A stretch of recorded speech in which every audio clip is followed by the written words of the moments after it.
દર્શક મિત્રો, 15મી ગુજરાત વિધાનસભાનું બીજું સત્ર હાલ ચાલી રહ્યું છે. આજના દિવસે વિધાનસભા ગૃહમાં હાથ ધરાયેલી મહત્વની કાર્યવાહીના સંકલિત અંશો લઈને અમે ઉપસ્થિત થયા છીએ લોકપ્રિય કાર્યક્રમ લોકશાહીના ધબકારામાં. તો આવો નિહાળીએ લોકશાહીના ધબકારા. માનનીય અધ્યક્ષશ્રી. ઓર્ડર. અમદાવાદ શહેર અને જિલ્લામાં મહિલાઓ પર દુષ્કર્મના બનાવો અંગે જમાલપુરના ધારાસભ્ય શ્રી ઇમરાન ખેડાવાલાએ પ્રશ્ન ઉપસ્થિત કર્યો હતો. ગૃહ રાજ્યમંત્રી શ્રી હર્ષ સંઘવીએ આ પ્રશ્નનો જવાબ આપ્યો હતો. માન્ય શ્રી ઇમરાન ખેડાવાલા. માન્ય અધ્યક્ષશ્રી, બળાત્કાર, દુષ્કર્મ અને છેડતીના કેસમાં કેટલા આરોપીઓને પકડવાના બાકી છે? બાકી આરોપીઓ ક્યાં સુધી પકડવામાં આવશે? તારીખ 31/1/2023ની સ્થિતિએ છેલ્લા 2 વર્ષમાં અમદાવાદ શહેરમાં અને જિલ્લામાં મહિલાઓ પર બળાત્કાર, દુષ્કર્મ, છેડતીના કેટલા કેસો બન્યા છે? ઉપરોક્ત સ્થિતિએ કેટલા ઇસમોની ધરપકડ કરવામાં આવી છે? આવા કિસ્સા બનતા અટકાવવા સરકારે શા પગલાં લીધા છે? માનનીય અધ્યક્ષશ્રી, 2013 પછી આપણે સૌ જાણીએ છીએ કે પોક્સો એક્ટ જે લાગુ થયો અને જે પ્રકારે સરકાર દ્વારા માનનીય અધ્યક્ષશ્રી મહિલાઓને રક્ષણ પૂરું પાડવા માટે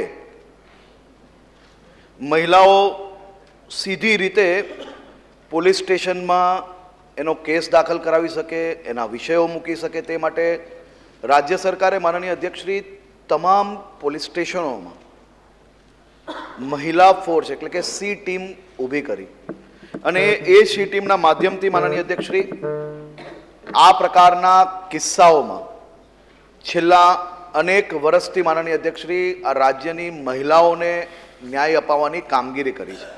માનનીય અધ્યક્ષશ્રી, અમદાવાદ શહેરમાં અને જિલ્લામાં માનનીય અધ્યક્ષશ્રી અલગ અલગ કિસ્સાઓના માધ્યમથી આ કલમ હેઠળ અનેક ગુનાઓ દાખલ કરવામાં આવ્યા છે. માનનીય અધ્યક્ષશ્રી, આપણે સૌ લોકો જાણીએ છીએ કે સમાજમાં મહિલા અને પુરુષ વચ્ચે પ્રેમ પ્રકરણો, લગ્ન કરવાના ઈરાદે, લગ્નની લાલચ આપી, પ્રેમ જાલમાં ફસાવી માનનીય અધ્યક્ષશ્રી સભ્યશ્રી વાત કરે છે. એમને હજુ હું બીજી વખત પણ તમને પ્રશ્ન પૂછવા માટે આપીશ. આપને ફરી બીજી વખત આ ખૂબ અગત્યનો પ્રશ્ન છે અને બધા મલાવીને માનનીય અધ્યક્ષશ્રી જે કેસ છે એમાં હવે 30 લોકોને પકડવાના બાકી છે અમદાવાદ શહેરમાં અને એ જ રીતે માનનીય અધ્યક્ષશ્રી અમદાવાદ જિલ્લાની અંદર ટોટલ માનનીય અધ્યક્ષશ્રી 74 કેસ દાખલ કરવામાં આવ્યા છે. માનનીય અધ્યક્ષશ્રી, એમને પૂછ્યું કે આ પ્રકારના કિસ્સાઓ અટકાવવા માટે સરકાર શી કામગીરી કરે છે? માનનીય અધ્યક્ષશ્રી, આ પ્રકારના કિસ્સા અટકાવવામાં ગુજરાત સરકારને ખૂબ મોટી સફળતા પ્રાપ્ત થઈ છે. માનનીય અધ્યક્ષશ્રી, આ કેસ દાખલ થયા છે. કેસ આપણે બહુ ઇઝીલી જે મહિલાઓ પોતાના ન્યાય માંગવા માટે પોલીસ સ્ટેશનમાં આવતા હોય એના કેસ દાખલ કરીએ છીએ. માનનીય અધ્યક્ષશ્રી, આ કિસ્સાઓ કઈ રીતે અટકશે? આ કિસ્સાઓ અટકાવવા માટે માનનીય અધ્યક્ષશ્રી રાજ્ય સરકારે ફાસ્ટ ટ્રેક ન્યાય અપાવવાની કામગીરીમાં ઝડપથી કામ આગળ વધાર્યું. માનનીય અધ્યક્ષશ્રી, આ સરકાર એટલે કે આ વખતની ચૂંટણીનું રિઝલ્ટ જે તારીખે આવ્યું ત્યારે જ સુરતમાં માનનીય અધ્યક્ષશ્રી એક ઓડિશાની દીકરી જોડે દુષ્કર્મ જોડે માનનીય અધ્યક્ષશ્રી એની હત્યા થાય છે.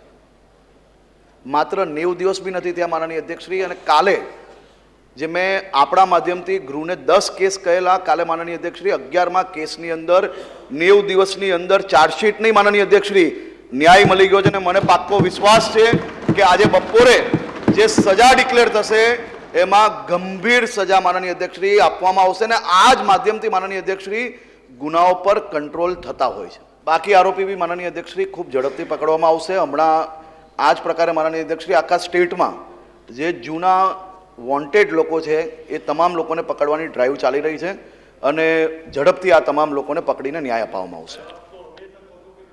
ચલો ભાઈ, કેવો જવાબ આપી શકે મંત્રીશ્રી એવું આપણે સભ્યશ્રી નહીં કહી શકીએ. એમને કીધું કે બહુ ઝડપીથી, એટલે હવે એ જવાબ કેવો જવાબ આપવો મંત્રીશ્રીએ એ આપણે એમને ફરજ નહીં પાડી શકીએ. માન્ય શ્રી અમિતભાઈ શાહ. અધ્યક્ષશ્રી, હું ગૃહમંત્રી પાસે જાણવા માંગુ છું કે મહિલાઓ વિરુદ્ધ બળાત્કાર, દુષ્કર્મ અને છેડતીના ગુનામાં અમદાવાદ શહેરમાં કેટલા ઝડપીથી ચાર્જશીટો કરવામાં આવે છે? માનનીય અધ્યક્ષશ્રી, મેં આપને જણાવ્યું તે પ્રમાણે ગુજરાત માત્ર ચાર્જશીટ પૂરતું જ કહ્યું છે અમને, એટલે એટલો જવાબ આપો. એટલો જ કહીએ માનનીય અધ્યક્ષશ્રી, ચાર્જશીટ ખૂબ મહત્વની હોય છે. ગુનામાં જ્યારે ગુનેગારોને સજા અપાવવાની હોય તો ચાર્જશીટનું જ મહત્વ હોય છે માનનીય અધ્યક્ષશ્રી. અને જે ચાર્જશીટ માનનીય અધ્યક્ષશ્રી, જે 60 દિવસમાં પોક્સોને આની અંદર જે ચાર્જશીટ આપણે કરવાની હોય છે માનનીય અધ્યક્ષશ્રી, ગુજરાતમાં એવા 100થી વધારે કિસ્સાઓ છે કે જેમાં ચાર્જશીટ આપણે 25 દિવસની અંદર ચાર્જશીટ પૂર્ણ કરી છે. માનનીય અધ્યક્ષશ્રી, જે કુલ મલાવીને અમદાવાદ ગ્રામ્ય ખાતે બલાત્કારના માનનીય અધ્યક્ષશ્રી ટોટલ જે ગુનાઓ છે એમાં મહત્તમ મર્યાદા જે 60 દિવસ કરતાં પણ ઓછા સમયમાં જે ધારણ કરવામાં આવેલ છે, તો આ કાયદા પછી માનનીય અધ્યક્ષશ્રી ટોટલ 700 ચાર્જશીટ માનનીય અધ્યક્ષશ્રી 60 દિવસની અંદર જ કરવામાં આવી છે. માન્ય શ્રી અમિતભાઈ ચાવડા. અને અધ્યક્ષશ્રી, આ પ્રશ્ન ખૂબ ગંભીર એટલા માટે છે કે એક સમય એવો હતો કે આપણે બેટી બચાવોનો નારો તમે અને પ્રશ્નોત્તરીના સમયને સીધો પ્રશ્ન પૂછો અને એનો જવાબ અવલોકન કરવાનું. તમે સિનિયર માણસો, નવા ધારાસભ્યશ્રીઓને હું મોકો આપતો, તમે તો જાણો છો કાયદો. તમે સીધા એનાલિસિસ કરતા તમે શું પૂછવા માંગો છો એ વાત કરો. તમે રાજ્ય સરકાર જ્યારે આખા ગુજરાતમાં હું અત્યારે હાલ આપને ફરી હું કહું છું, તમે ગૃહ ખાતાની માગણીઓ હશે ત્યારે તમે બોલી શકશો વધારે વિગત, ત્યારે તમે આમાં ધ્યાન પણ દોરી શકશો. અત્યારે પ્રશ્નોત્તરીનો સમય છે, માત્ર માહિતી મેળવો તમે. આ પ્રશ્નના આનુષંગિક અમદાવાદ શહેરનો પ્રશ્ન છે, સતય મેં આપને આપ્યો છે. હું એટલે આ આખા રાજ્યનો પ્રશ્ન ત્યાં આગળ અમદાવાદ શહેર પૂરતો હતો, સતય મેં તમને આપ્યો છે. તમે સીધો પ્રશ્ન પૂછો, એનો જવાબ તમને આપે. મારી માનનીય મંત્રીશ્રીને એટલી જ વિનંતી છે કે જેમ એમણે ફાસ્ટ ટ્રેક કોર્ટની વાત કરી એમ ઝડપથી કેસ ચાલવા જોઈએ ને ગુનેગારોને કડકમાં કડક સજા થવી જોઈએ, જેથી કરીને કડક મેસેજ જાય ને ભવિષ્યમાં આવી કોઈ હિંમત ના કરે. એ માટે સરકાર કોઈ દાખલારૂપ કાર્યવાહી કરવા માંગે છે કે કેમ? માન્ય મંત્રીશ્રી, એમનો સીધો પ્રશ્ન એટલો છે કે ઝડપી સજા થાય એના માટે શું કરે છે? માનનીય અધ્યક્ષશ્રી, હું એમને જણાવવા માંગુ છું કે 2013 પછી જે કાયદામાં ફેરફાર થયો તેના કારણે મહિલાઓને ન્યાય મળવાની શરૂઆત થઈ. માનનીય અધ્યક્ષશ્રી, મહિલાઓ કોઈ બી એની જોડે થયેલા દુષ્કર્મ કે પછી છેડતીના કેસો એ માનનીય અધ્યક્ષશ્રી દર વગર દાખલ કરાવવાની હિંમત માનનીય અધ્યક્ષશ્રી આ રાજ્ય સરકારે આપી છે. અને આ રાજ્યમાં માનનીય અધ્યક્ષશ્રી મહિલાઓએ ન્યાય માટે ધક્કો નથી ખાવો પડતો, તેના માટે આ ફરિયાદો દાખલ થઈ છે. તમે બેસો, હું વાત કરું છું. મારે કહેવું છે, પ્રશ્નોત્તરીનો કાળ ધારાસભ્યો માટે ને ગુજરાતની પ્રજા માટે ખૂબ અગત્યનો છે. આના કારણે એના અનેક પ્રશ્નોના ઉકેલ આવી શકે છે પ્રજાના. એટલે આને તમે પોલિટિકલી ઓબ્ઝર્વેશનમાં એકે બાજુ ન લો. મંત્રીશ્રી, આપને પણ વિનંતી છે મારી કે એમણે ભલે પોલિટિકલ કર્યું, પરંતુ તમે મોટા ભાઈ છો શાસક પક્ષ તરીકે, એટલે તમે એમની નાની મોટી પેલી થઈ હોય તો તમે સીધા શું સાહેબ એ જ વિષય ઉપર તમે જવાબ આપીને પૂરું કરો. ગુજરાત સરકારે આદરણીય મુખ્યમંત્રી શ્રી ભૂપેન્દ્રભાઈ પટેલના માર્ગદર્શનમાં માનનીય અધ્યક્ષશ્રી આ 1.5 વર્ષમાં 11 એવા કિસ્સા છે કે જેને 90 દિવસની અંદર ચાર્જશીટ નહીં માનનીય અધ્યક્ષશ્રી એ બાળકીઓને એના પરિવારને આપણે ન્યાય અપાવ્યું છે. એટલે ગુનો થયાની તારીખથી કરી માત્ર 90 દિવસમાં સજા અપાવી છે એવું તમારે કહેવું છે. ઠીક એમાં છે. અનેક લોકોને ફાંસીની સજા બી થઈ છે. ઠીક છે, ઠીક છે. માનનીય માન્ય અમૂલભાઈ, માન્ય અમૂલભાઈ. માન્ય અધ્યક્ષશ્રી, આપના માધ્યમથી માન્ય ગૃહમંત્રી શ્રી હર્ષભાઈને પૂછવા માગું છું કે અમદાવાદ શહેર અને અમદાવાદ ગ્રામ્યમાં પોલીસ સ્ટેશન વાઇઝ કેટલા વુમન હેલ્પ ડેસ્ક કાર્યરત છે? માનનીય અધ્યક્ષશ્રી, અમદાવાદ શહેર અને જિલ્લામાં માનનીય અધ્યક્ષશ્રી રાજ્યમાં કોઈ પણ પીડિત મહિલાને પોતાની અરજી ફરિયાદ બાબતે પોલીસ સ્ટેશન ખાતે સંપૂર્ણ સહાય અને માર્ગદર્શન મળી રહે તે માટે રાજ્ય સરકાર દ્વારા 2020થી રાજ્યના દરેક પોલીસ સ્ટેશનમાં માનનીય અધ્યક્ષશ્રી વુમન હેલ્પ ડેસ્કની રચના કરવામાં આવેલ છે. માનનીય અધ્યક્ષશ્રી, રાજ્યમાં 684 અને અમદાવાદ શહેરમાં 51 અને અમદાવાદ ગ્રામ્યમાં 23 મળીને કુલ 74 હેલ્પ ડેસ્કની રચના કરવામાં આવેલ છે. મહેસાણા જિલ્લામાં સહકારી મંડળીઓ માટે જમીન ફાળવવા બાબતે ઊંઝાના ધારાસભ્ય શ્રી કિરીટભાઈ પટેલે પૂછેલા પ્રશ્નનો ઉત્તર મંત્રી શ્રી બલવંતસિંહ રાજપૂતે આપ્યો હતો. માનનીય અધ્યક્ષશ્રી, માનનીય મંત્રીશ્રીને પૂછવા માગું છું કે 31/12/2022ની સ્થિતિએ જિલ્લામાં મહેસાણા જિલ્લામાં તાલુકાવાર કેટલી સહકારી મંડળીઓને કેટલી જમીન ફાળવવામાં આવી? માન્ય અધ્યક્ષશ્રી, માન્ય સભ્યશ્રીએ જે પૂછ્યું એ મુજબ મહેસાણા તાલુકાના દિલોરી સેવા સહકારી મંડળીને 1.8580 ચોરસ મીટર જમીન ફાળવવામાં આવી. કડી તાલુકાના કુલેર સેવા સહકારી મંડળીને 7.52.79 ચોરસ મીટર ફાળવવામાં આવી. વિસનગર તાલુકાના સદુનાથ સેવા સહકારી મંડળીને 51.11 ચોરસ મીટર જમીન ફાળવવામાં આવી તથા ધમાસા સેવા સહકારી મંડળીને 6.25 ચોરસ મીટર ફાળવવામાં આવી અને ખેરાલુ તાલુકાના પાછા સેવા સહકારી મંડળીને 297.0.29 ચોરસ મીટર ગામ તરે જમીન ફાળવવામાં આવી છે. મને કહેતા આનંદ થાય છે કે 2015 પછી અ બ અને ક ઓડિટ ધરાવતી છેલ્લા 5 વર્ષની કાર્ય સહકારી મંડળીઓ ગોડાઉન અને ઓફિસ માટે મહત્વ પહેલાં કરતાં વધારીને આજે 2500 ચોરસ મીટર જમીન અને માત્ર 10% જંત્રીના કિંમત મુજબ વસૂલ ફાળવણીનું માપદંડ અમલ કરવામાં આવે છે. FSL દ્વારા લેયર્ડ વોઇસ એનાલિસિસ પદ્ધતિથી કેસોના પૃથક્કરણ બાબતે અકોટાના ધારાસભ્ય શ્રી ચૈતન્ય દેસાઈએ પ્રશ્ન પૂછ્યો હતો. ગૃહ રાજ્યમંત્રી શ્રી હર્ષ સંઘવીએ આ પ્રશ્નનો જવાબ આપ્યો હતો. માનનીય અધ્યક્ષશ્રી, લેયર્ડ વોઇસ એનાલિસિસ પદ્ધતિ એટલે શું? આ પદ્ધતિનો ક્યારથી ઉપયોગ થાય છે અને પાછલા 2 વર્ષમાં કેટલા પ્રકારના અને ગુના ઉકેલવામાં વોઇસ એનાલિસિસનો ઉપયોગ થયેલ છે? માન્ય મંત્રીશ્રી. માનનીય અધ્યક્ષશ્રી, લેયર્ડ વોઇસ એનાલિસિસ પદ્ધતિ, માનનીય અધ્યક્ષશ્રી, આજના સમયનો આ ખૂબ મહત્ત્વની માનનીય અધ્યક્ષશ્રી આ લેયર્ડ વોઇસ એનાલિસિસનો ઉપયોગ આપણે ગુના ઉકેલવામાં માનનીય અધ્યક્ષશ્રી મદદગાર થઈ રહી છે. માનનીય અધ્યક્ષશ્રી, લેયર્ડ વોઇસ એનાલિસિસ પદ્ધતિ એટલે શું? લેયર્ડ વોઇસ એનાલિસિસ એટલે માનનીય અધ્યક્ષશ્રી જે ઘટનાના જાણકારી ધરાવતા વ્યક્તિ એટલે સાક્ષી હોય, માનનીય અધ્યક્ષશ્રી ગુનેગાર હોય, એ લોકોના વોઇસને માનનીય અધ્યક્ષશ્રી સાયન્ટિફિક વેથી માનનીય અધ્યક્ષશ્રી તપાસવામાં આવતી હોય છે અને તેને આપેલા જે જવાબો હોય છે માનનીય અધ્યક્ષશ્રી એ માહિતી સત્ય છે કે ખોટી છે તે એના માધ્યમથી માનનીય અધ્યક્ષશ્રી નક્કી કરવામાં આવે છે. ગુના સંદર્ભે માનનીય અધ્યક્ષશ્રી સત્ય છુપાવવાની વ્યક્તિના અવાજના સ્તરમાં ચોક્કસ પ્રકારના ફેરફારો ઉત્પન્ન થાય છે. અવાજના સ્તરમાં ઉત્પન્ન થયેલા ફેરફારોને વૈજ્ઞાનિક પૃથ્થકરણ કરીને વ્યક્તિના અવાજમાં સચ્ચાઈ છે કે કેમ તે માનનીય અધ્યક્ષશ્રી તપાસવામાં આવે છે. માનનીય અધ્યક્ષશ્રી, 2011થી FSLમાં માનનીય અધ્યક્ષશ્રી લેયર્ડ વોઇસ એનાલિસિસ પદ્ધતિનો ઉપયોગ કરવામાં આવી રહ્યો છે. છેલ્લા 2 વર્ષમાં માનનીય અધ્યક્ષશ્રી વાત કરીએ તો ખૂનના કેસમાં 32, 95 વ્યક્તિઓ, જાતિ અત્યાચારના કેસમાં 14 કેસમાં 32 વ્યક્તિઓ, ભ્રષ્ટાચારના 110 કેસમાં 153 વ્યક્તિઓ, એટ્રોસિટીના 19 કેસમાં માનનીય અધ્યક્ષશ્રી 80 વ્યક્તિઓ, એમ કુલ મલાવીને 175 ગુનામાં કુલ 333 વ્યક્તિઓને તપાસ લેયર્ડ વોઇસ એનાલિસિસ પદ્ધતિથી કરવામાં આવેલ છે. વિધાનસભા ગૃહમાં નાણામંત્રી શ્રી કનુભાઈ દેસાઈએ ગુજરાત રાજ્યનું વર્ષ 2023-24નું અંદાજપત્ર રજૂ કર્યું હતું.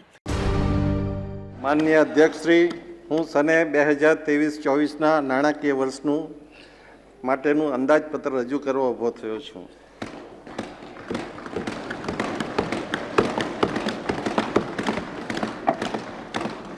માનનીય અધ્યક્ષશ્રી, ગુજરાતના પનોતા પુત્ર અને માનનીય વડાપ્રધાન શ્રી નરેન્દ્રભાઈ મોદીએ કંડારેલા વિકાસ પથ પર ગુજરાત સતત આગળ વધી રહ્યું છે. આ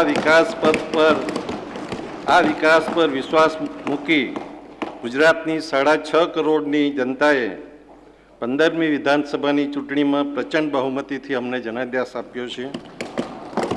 અમારી સરકાર વતી લોકશાહીના આ મંદિરમાંથી આ જનાદેશ માટે ગુજરાતની પ્રજાનો હૃદયપૂર્વક આભાર વ્યક્ત કરું છું. વિકાસની આ વણથંભી યાત્રાને ચાલુ રાખવા માનનીય મુખ્યમંત્રી શ્રી ભૂપેન્દ્રભાઈ પટેલના નેતૃત્વ હેઠળની અમારી સરકાર કૃત સંકલ્પ છે. તીવ્ર ગતિએ વિકાસ પામી ભારત વિકસિત દેશોની હરોળમાં સામેલ થવા અગ્રેસર છે અને વિશ્વની 5મી સૌથી મોટી અર્થવ્યવસ્થા બનેલ છે.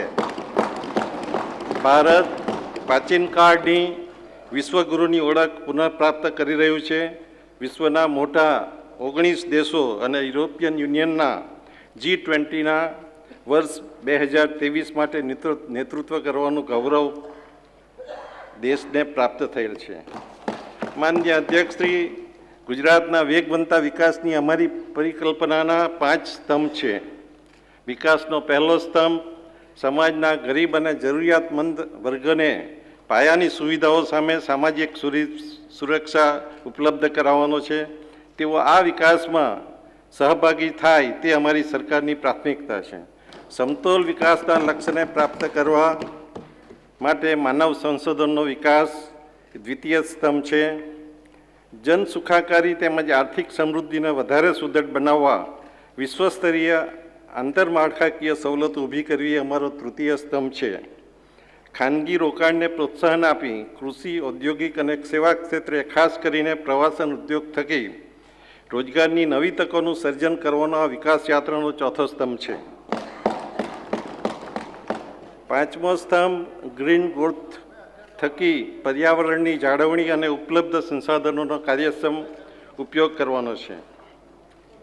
છેલ્લા 2 દશકામાં ગુજરાતમાં સર્વસમાવેશ વિકાસનો મજબૂત પાયો નાખવામાં આવેલ છે.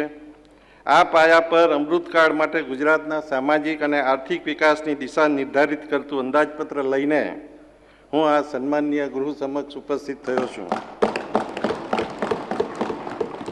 આવનારી પેઢીના ઉજ્જવળ ભવિષ્ય માટે અમારી સરકારનું 5 વર્ષનું વિઝન અને આગામી વર્ષની અંદાજપત્રીય જોગવાઈઓ હું પ્રસ્તુત કરું છું.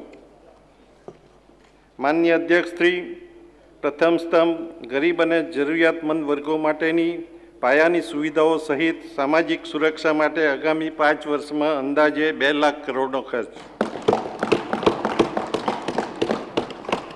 સમાજના ગરીબ અને જરૂરિયાતમંદ વર્ગોને સામાજિક સુરક્ષા અને પાયાની સવલતો આપવાની લોકશાહીથી ચૂંટાયેલી સરકારોની નૈતિક જવાબદારી છે, જે અમારી વિકાસની પરિકલ્પનાનો પ્રથમ સ્તંભ છે. માનનીય અધ્યક્ષશ્રી, વર્ષ 2021-22માં વનબંધુ કલ્યાણ યોજના 2 થકી આદિજાતિ વિસ્તાર અને લોકોના વિકાસ માટે 1 લાખ કરોડના ખર્ચ માટે અમારી સરકારે પ્રતિબદ્ધતા વ્યક્ત કરેલ હતી. વનબંધુ કલ્યાણ યોજના 1 અને 2ના પ્રોત્સાહક પરિણામો મળેલ છે. આદિમ જૂથો જેમ કે કોટવાલિયા, કોલધા, કાથોડી, સિદ્દી, પઢાર તેમજ હળપતિઓના આગામી 2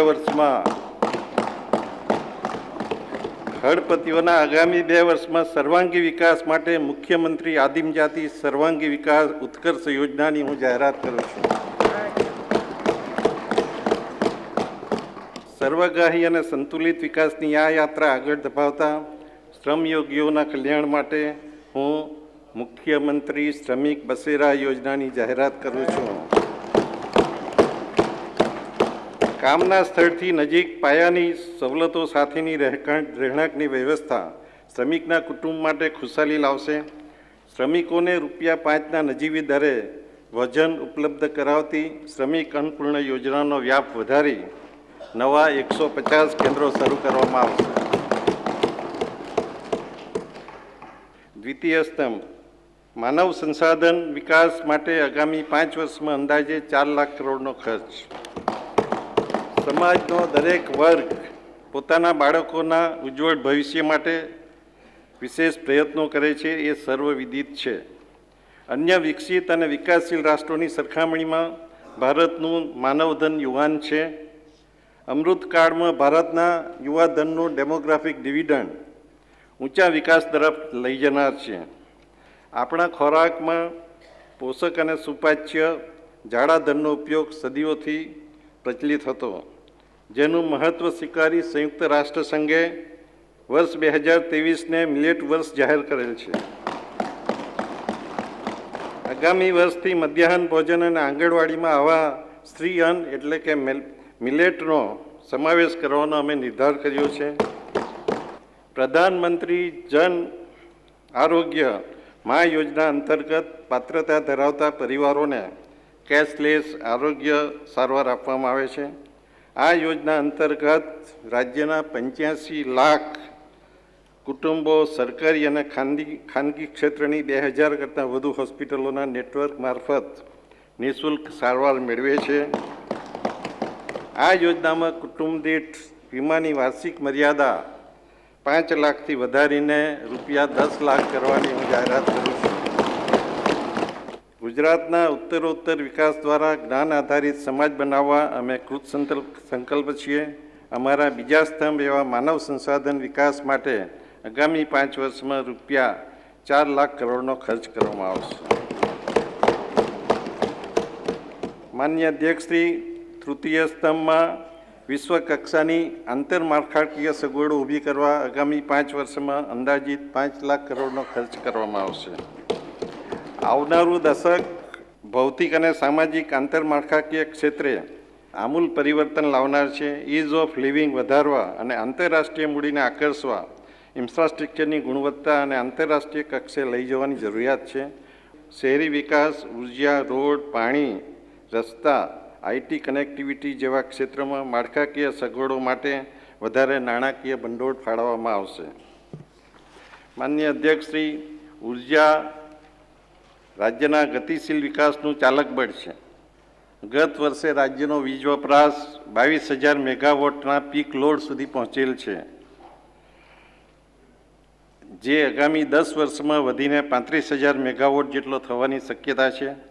વધુમાં રાજ્યની ઉર્જા વપરાશમાં વર્ષ 2030 સુધીમાં રિન્યુએબલ એનર્જીનો ભાગ વધારીને 42% લઈ જવાનું અમારું લક્ષ્ય છે. ગામો ગામ સુધી વિસ્તૃત રોડ નેટવર્ક રાજ્યના વિકાસને વિશેષ ગતિ પ્રદાન કરે છે. પ્રધાનમંત્રી ગ્રામ સડક યોજના તેમજ મુખ્યમંત્રી ગ્રામ સડક યોજના અંતર્ગત ગ્રામ્ય વિસ્તારને જોડતા અંદાજે 63,000 કિલોમીટરના રોડ બનાવવામાં આવેલ છે. રોડના આ નેટવર્કને વધારે સુદૃઢ કરવા માટે 5 હાઈસ્પીડ કોરિડોર બનાવવામાં આવશે. આગામી 3 વર્ષમાં સીમાવર્તી વિસ્તારને રોડથી સંપૂર્ણપણે જોડતા પરિક્રમા પથ યોજનાની જાહેરાત કરું છું. પાણીની તંગીથી કાયમી ઝઝૂમતા ગુજરાત રાજ્યમાં છેલ્લા 2 દશકાના અથાગ પ્રયત્નોથી નર્મદા યોજના થકી જળ ક્રાંતિ લાવી નાગરિકોને પાણીની સુરક્ષા પૂરી પાડી છે. અમારી સરકારે હર ઘર જલ, નલ સે જલ યોજના હેઠળ ગ્રામીણ વિસ્તારોમાં ઘેર ઘેર પાણી પહોંચાડીને 100% નળ જોડાણની સિદ્ધિ હાંસલ કરેલ છે. તેની ખૂટતી કડીઓ અને આનુષંગિક કામગીરી પ્રગતિમાં છે. આમ અમારા ત્રીજા સ્તંભ વિવિધ ક્ષેત્રોની ઉચ્ચ ગુણવત્તાયુક્ત આંતરમાળખાકીય સગવડોના વિકાસ માટે આગામી 5 વર્ષમાં અંદાજે 5 લાખ કરોડનો ખર્ચ કરવામાં આવશે. ચતુર્થ સ્તંભ જે ગુજરાતના વિકાસમાં મહત્તમ ફાળો આપે છે. માનનીય અધ્યક્ષશ્રી, કૃષિ, ઉદ્યોગ અને સેવા ક્ષેત્રની આર્થિક પ્રવૃત્તિઓના વિકાસ માટે આગામી 5 વર્ષમાં અંદાજે 2 લાખ કરોડનો ખર્ચ કરવામાં આવશે. કાર્યક્ષમ માનવધન, ઉચ્ચ ગુણવત્તાયુક્ત માળખાકીય સુવિધાઓના સામંજસ્ય દ્વારા કૃષિ, ઉદ્યોગ અને સેવા ક્ષેત્રની આર્થિક પ્રવૃત્તિઓની સંપૂર્ણ ઇકોસિસ્ટમ વિકસાવવાનું અમારું ધ્યેય છે.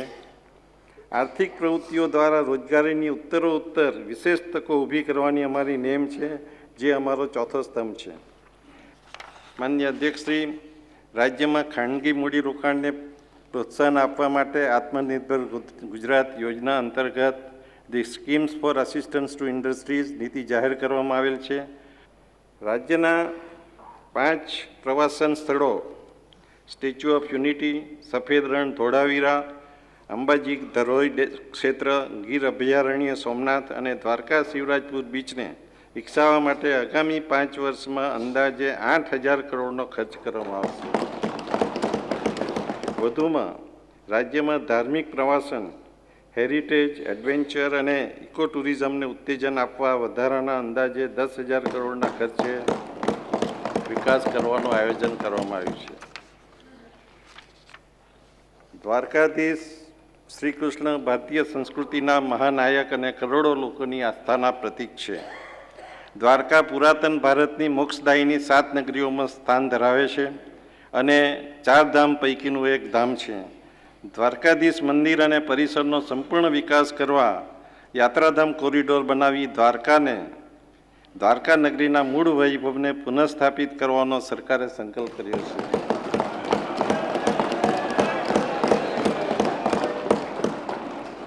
પંચમ સ્તંભ, માનનીય અધ્યક્ષશ્રી, ગ્રીન ગ્રોથ આગામી 5 વર્ષમાં રૂપિયા 2 લાખ કરોડનો ખર્ચ કરવામાં આવશે. માનનીય વડાપ્રધાનશ્રીએ COP26ના ગ્લાસ્ગો ખાતેના યોજાયેલ સંમેલનમાં આબોહવા પરિવર્તન, પરંપરાગત ઉર્જા સ્ત્રોતોમાં સતત ઘટાડો અને પ્રદૂષણના કારણે ઉત્પન્ન થતા પડકારોને અવસરમાં ફેરવી વિકાસના નવા આયામો સ્થાપિત કરવા પર ભાર મૂકેલ છે. તેઓએ આ માટે ગ્રીન ઉર્જા સ્ત્રોતોનો ઉત્તરોત્તર ઉપયોગ વધારી વર્ષ 2070 સુધીમાં કાર્બન ઉત્સર્જન નેટ ઝીરો કરવા માટે દેશના સંકલ્પની જાહેરાત કરી હતી. સોલાર, વિન્ડ, હાઇડલ જેવી ગ્રીન એનર્જીના ક્ષેત્રમાં નીતિ આધારિત વિકાસ કરી ગુજરાત આ ક્ષેત્રમાં અગ્રગણ્ય રાજ્ય બન્યું છે. પાણીના દરેક ટીપાનો મહત્તમ ઉપયોગ કરવા પર ડ્રોપ મોર ક્રોપના સિદ્ધાંતને અનુસરીને ગુજરાતે સૂક્ષ્મ સિંચાઈ ક્ષેત્રે નવતર પહેલ કરી હતી. ભૂગર્ભ જળ હોય કે પછી લિફ્ટ ઇરિગેશન દ્વારા અપાતું પાણી, સૂક્ષ્મ સિંચાઈ ગુજરાતના કૃષિતંત્રનો મૂળ મંત્ર બને તે માટે આગામી વર્ષે આ યોજનાની જોગવાઈમાં 4 ગણો વધારો કરવાની હું જાહેરાત કરું છું. અમારી સરકારના વિકાસની પરિકલ્પનાના 5 સ્તંભ થકી આગામી 5 વર્ષમાં ગુજરાતનું ઘરેલું ઉત્પાદન GSDP રૂપિયા 42 લાખ કરોડ ઉપરાંતનું લક્ષ્ય છે.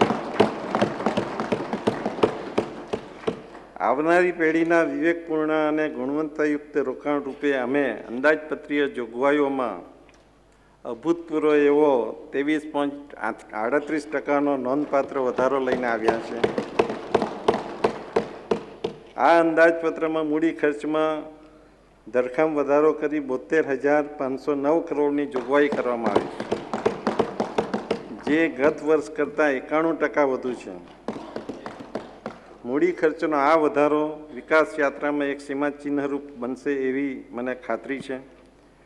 અમૃતકાળના આગામી 25 વર્ષ માટે રાજ્યના વિકાસની દિશા નિર્ધારિત કરતું અને વિકસિત ભારતના નિર્માણમાં સહભાગી થવાનું 2023-24નું 3,01,022 કરોડનું અંદાજપત્ર નું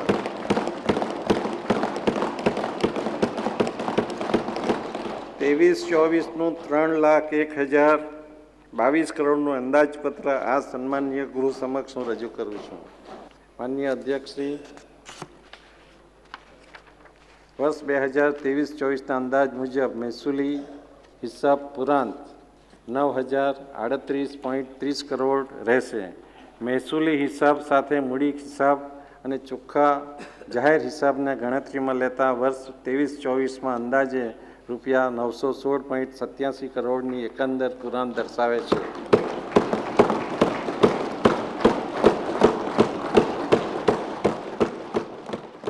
તો દર્શક મિત્રો, લોકશાહીના ધબકારા કાર્યક્રમમાં હવે મળીશું આવતા સપ્તાહે. ત્યાં સુધી રજા આપશો. નમસ્કાર.